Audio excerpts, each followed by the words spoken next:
Hi, welcome to today's video. At the Fed interest rate decision meeting yesterday, the Federal Reserve kept the federal funds target rate unchanged, as expected by the market. The signals about being patient on rate hikes were repeated, and the dot plot showed only one rate hike in 2020.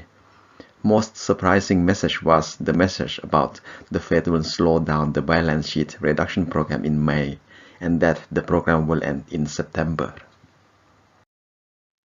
The Fed indicates the growth in the economic activity has slowed and thus downward adjusted the future economic growth.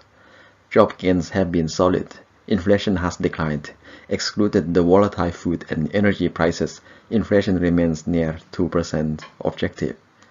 The Fed speaks of a weaker global economic growth, uncertainty and tighter lending terms, and sees weaker rise in inflation. The Fed's dot plot shows a clear sign of downward adjustments of interest rate from what it had projected in December.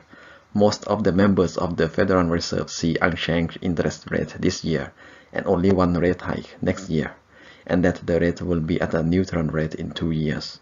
The fact that the interest rate is close to the neutral rate might explain why the inflation hasn't risen so much, and the reason the Fed has softened their approach toward interest rates.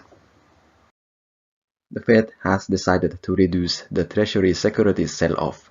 Under the current program, the Fed will reduce its balance sheet by letting $30 billion of treasury to roll off. From May, the roll-off will be at $15 billion a month. The balance sheet reduction program will stop completely at the end of September. And that's it for today's video. Check the video description for more details. Thank you for watching.